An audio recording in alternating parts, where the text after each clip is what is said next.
I am married to Katina and inter alia to the Charleston Conference, and I have a perfect attendance certificate to prove it.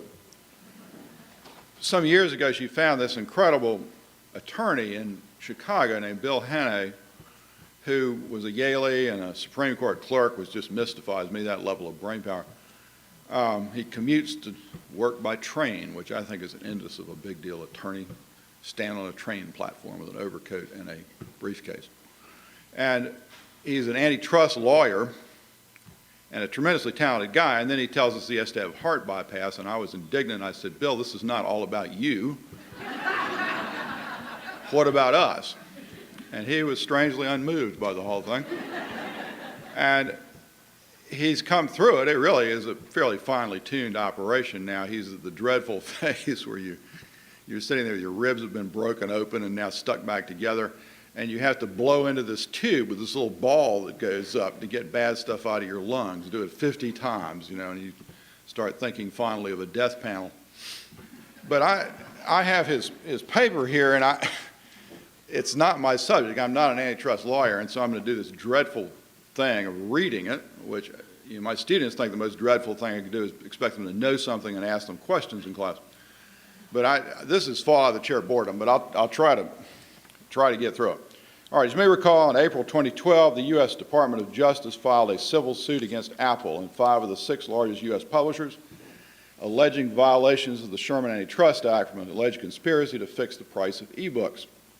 They got a quick settlement against Hachette, HarperCollins, Simon & Schuster, and the others, and Apple held out. Now, how did this all begin? Amazon's Kindle e-reader, more and more publishers started offering e-books. Amazon sought to dominate the business with a low-price marketing strategy. Amazon would retail all e-books, bestsellers, at $9.99 for use on its Kindle e-reader, even if the print version sold for a lot more. Publishers were not happy about this pricing point, and neither was Apple, which had plans to include an e-reader program on its iPad.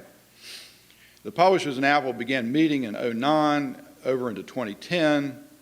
They executed individual agency agreements with each of the publishers. Now, you got to pause and think about that. An agent works for someone else. That someone else has a right of control. So all these publishers were using Apple as their agent. Now, they would have other agents, perhaps, but they would set the price since the publishers had the right of control. This was called the agency model. And they also executed a thing called Most Favored Nation Clause, which is strange. I don't know why we don't have more imagination. That's a diplomatic term. Usually country A gets low tariffs, country B does too.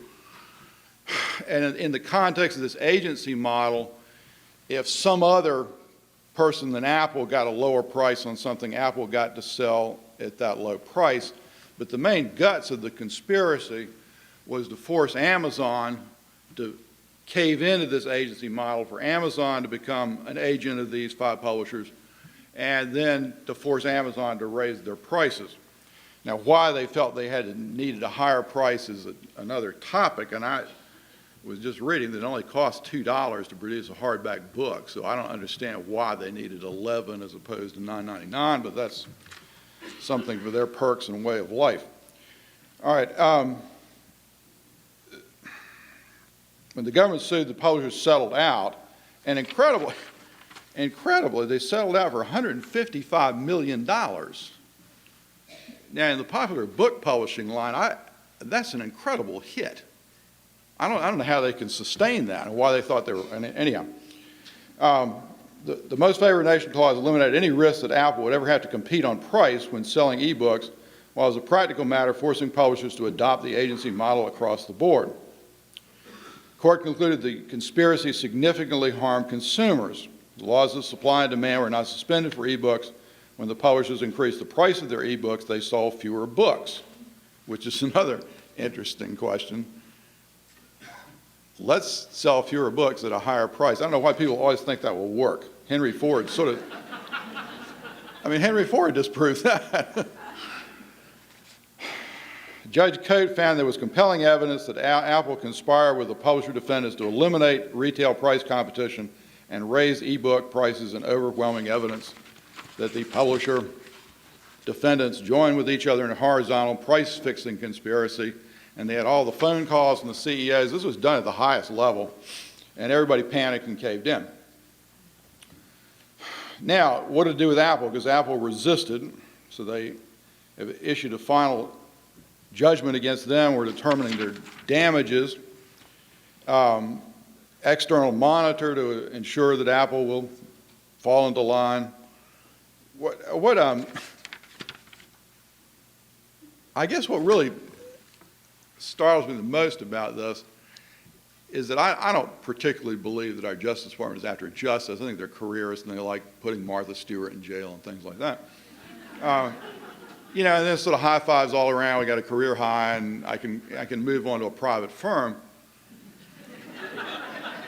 Does anybody remember the Justice Department under Jimmy Carter and the IBM suit? That thing went on for over a decade until the government just finally threw up their hands because the whole terrain had changed. The personal computer had come along. IBM's dominance died.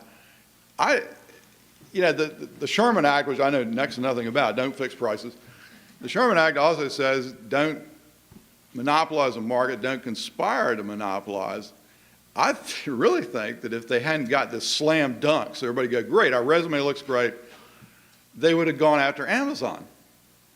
Because it looks to me like they were trying to dominate the whole market, and then they would have been in the same embroiled mess they would have with IBM. But that's my little thoughts, and not Bill's. Then he goes on to talk about about libraries and how they just really stick at the libraries who are lending out these books much higher because they want people to buy the book, buy the e-book, and he says that's they're obviously after money. He doesn't see that as an antitrust matter unless they all get together and collude on the whole thing, which there's no evidence of. All right, moving on to Google. Google's doing this mass copying of books and things, and their defense is fair use, their digital library, and that suit has sort of reached a point where the Authors Guild was suing Google, and there's a question. Google says the Authors Guild doesn't really represent anybody, that they're not representative of anything, and that they shouldn't be a class, shouldn't be able to create a class action, and since everybody's waived a jury in it. So the judge said, well, let's look at the fair use defense first, and then we won't have to worry about, if it is fair use, we won't have to worry about whether the Authors Guild is a proper party here. So they're moving ahead on the fair use analysis, and there's another case called the Hathi Trust case, and it has to do with transforming things. And Google is relying on that to say that, well, in putting this in this giant database, it's a transformative. I've made something different, and therefore that's a fair use.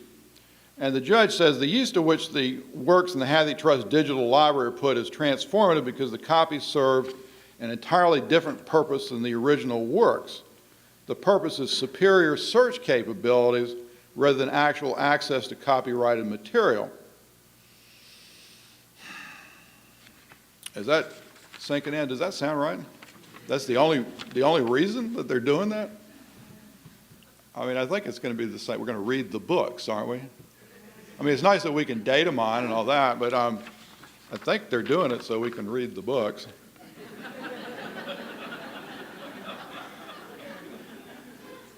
This is Bill's words. It's hard to accept the proposition of Judge Bayer and perhaps of Judge Chen that the ease of electronic searching of scanned documents is legally transformative.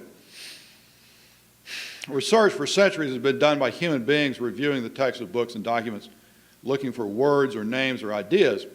The fact that a computer can perform that search process faster does not, it seems to me, transform the process into something so different as to allow an unauthorized party to ignore the copyrights of the original authors and publishers. Copying millions of books and storing them in a searchable database may indeed be a useful thing for the world, but defending that copying on the ground that is for the public good strikes me as little more than a Robin Hood defense in which stealing from rich authors is justified on the grounds the proceeds are given to poor academics. And he doesn't see that as a fair use. Now, the most disappointing thing about being here is that Bill was a spizwing at Yale, which is the great singing group, and he thinks nothing about standing up in front of a group like this and just singing a cappella. And at the end, he would always take some popular song and put some lyrics in there about Google or Apple or something, and everybody would sing along. And it just sort of brought down the house. I'm going to end with a sickly smile, and I'll turn it over to the next speaker.